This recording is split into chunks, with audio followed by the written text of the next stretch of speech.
বুধবার রাত 11:15 রাজধানীর বাংলা মোটরের জাতীয় নাগরিক পার্টি এনসিপির কার্যালয়ের সামনে হঠাৎ ককটেল নিক্ষেপ করে দুর্বৃত্তরা।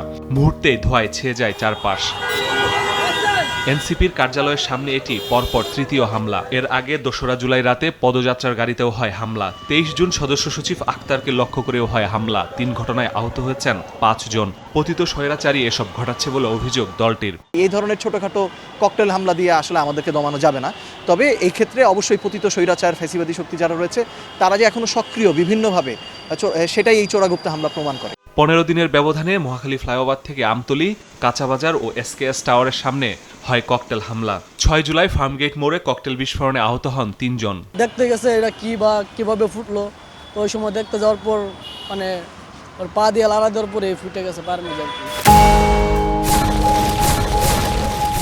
গত 1 মাসে হামলা হয়েছে ঢাকা বিশ্ববিদ্যালয়ের রাজু ভাস্কর্যের পাদদেশে, আন্তর্জাতিক অপরাধ ট্রাইব্যুনালের সামনে, মৌচাক, হাতিরপুল, কাকরাইল, আগারগাঁও সহ 9টি স্থানে। এসব ঘটনায় নিরাপত্তাহীনতায় নগরবাসী।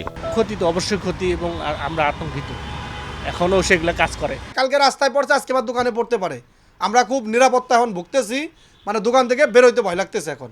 রাজধানীতে একের পর এক চোরাগুপ্তা হামলা চালাচ্ছে দুর্বৃত্তরা।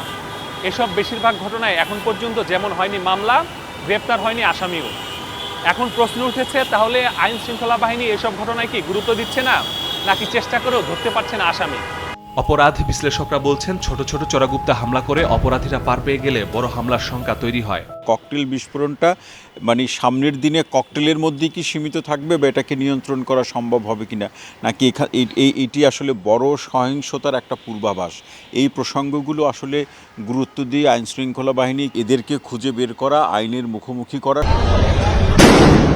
তবে পুলিশের দাবি, তারা গুরুত্ব দিয়েই তদন্ত করছে। জড়িতরা দ্রুতই আসবে আইনের আওতায়। জনজীবনে একটা আতঙ্ক সৃষ্টি করার চেষ্টা করছে। যারা এই কাজগুলোতে জড়িত থাকুক তাদেরকে আইনের আওতায় আসতে হবে। আমি মনে করি এগুলো একটা বিচ্ছিন্ন ঘটনা, এবং এই সংক্রান্তে আমাদের গোয়েন্দা নজরদারি অব্যাহত রয়েছে। বেশিরভাগ হামলাই হচ্ছে রাত 8টা থেকে 11টার মধ্যে।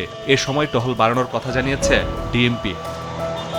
মাসুদুর রহমান, সময় সংবাদ, ঢাকা।